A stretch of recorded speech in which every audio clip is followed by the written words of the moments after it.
Senator Cotton is recognized. Judge Garland, on May 11th, Tony Fauci testified that his agency, quote, has not ever and does not now fund gain-of-function research in the Wuhan Institute of Virology. Last week, his agency admitted that they had, in fact, funded gain-of-research in the Wuhan Institute of Virology. Are you investigating Tony Fauci for lying to Congress?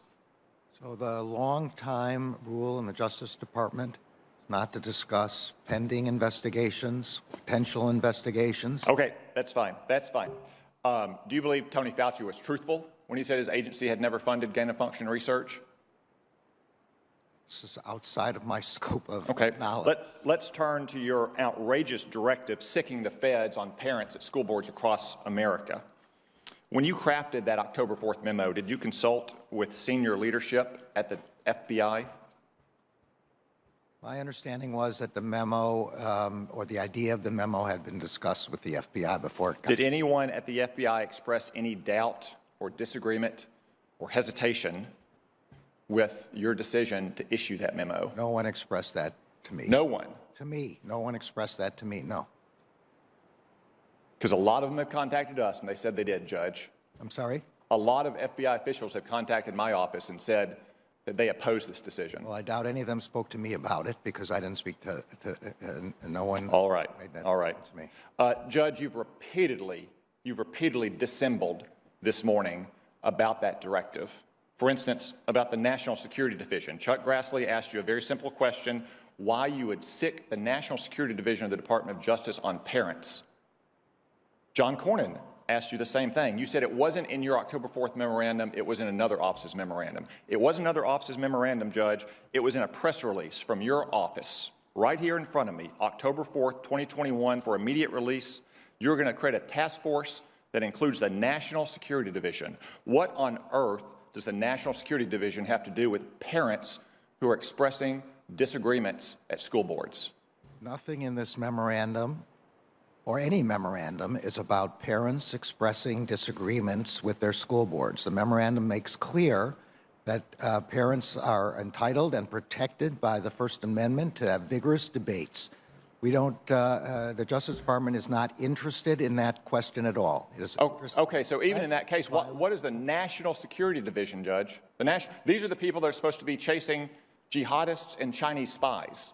What does the National Security Division have to do with parents at school boards? This is not, again, about parents at school boards. This is about threats of violence. Okay, let me turn to that because you've said that phrase repeatedly throughout the morning. Threats or violence and threats of violence. Violence and threats of violence. Yeah. We've heard it a dozen times this morning.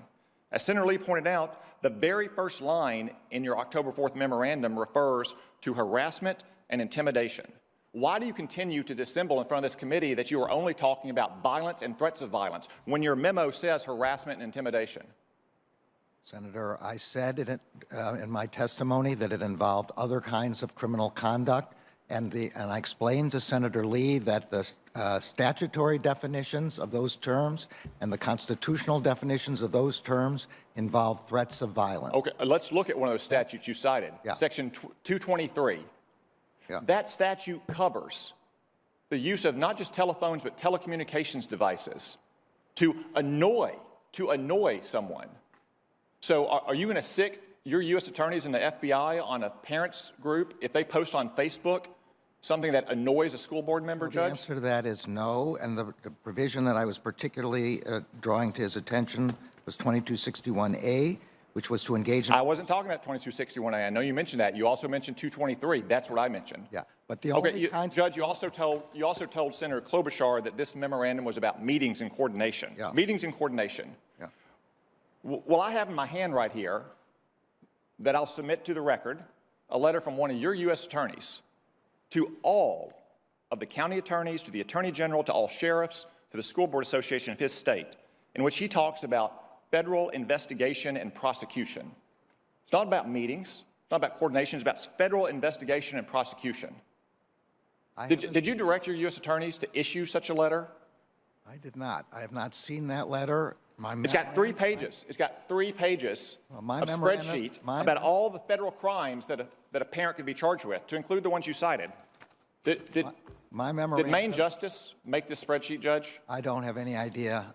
My memorandum speaks specifically about setting up meetings, and I'll just read it again, convene meetings.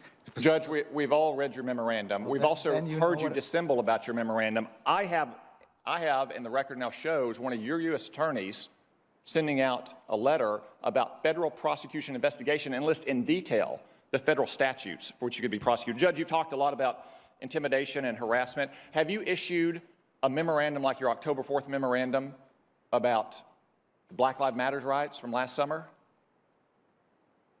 You're talking about the summer of 2020? In the summer of 2020, there A were lot of crimes committed. People haven't been there were a charged lot for of those crimes yet. prosecutions, and they were under the previous administration. Okay, Judge, what about A lot of this? prosecutions. It is no doubt, even though parents at school boards aren't within federal jurisdiction, there's no doubt that federal officials are. You keep saying senators. Have you started an investigation into the harassment of Senator Kyrsten Sinema in a bathroom, because she won't go along with the Democratic Party's big tax and spend agenda?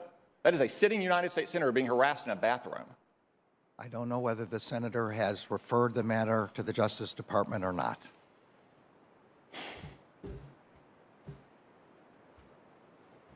You've cited as the basis for that directive the National School Board Association's letter of September 29th. Was that directive being prepared before September 29th, before the School Board Association letter was issued? I don't believe so. Certainly, I didn't have any idea. So it was only prepared okay, I think that answers the question. I already answered that question So you keep citing the school board letter and news reports. Right. One of the news reports cited in that letter, which you presumably mean, is from Loudoun County, Virginia. No, that is not what I was talking about. Well, you keep citing news reports, and that's the most prominent news report that anyone in America has seen. That refers to Scott Smith, whose 15-year-old daughter was raped. She was raped in a bathroom by a boy wearing girls' clothes, and the Loudoun County School Board covered it up because it would have interfered with their transgendered policy during Pride Month. And that man, Scott Smith, because he went to a school board and tried to defend his daughter's rights, was condemned internationally. Do you apologize to Scott Smith and his 15-year-old daughter, Judge?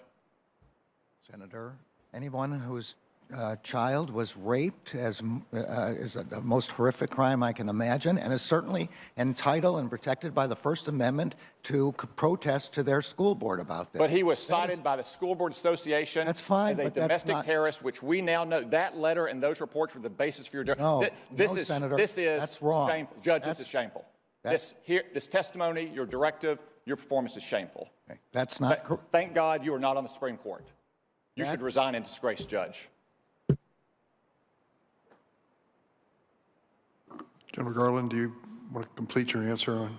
Okay, I wasn't sure there was a question there, but let me be clear. The news reports I'm talking about were not the news reports in that letter. They were other news reports that everybody here has heard about, subsequent reports that everybody has heard about. There is nothing in this memorandum, and I wish if senators were concerned about this, they would quote my words. This memorandum is not about parents being able to object in their school boards. They are protected by the First Amendment. As long as there are no threats of violence, they are completely protected.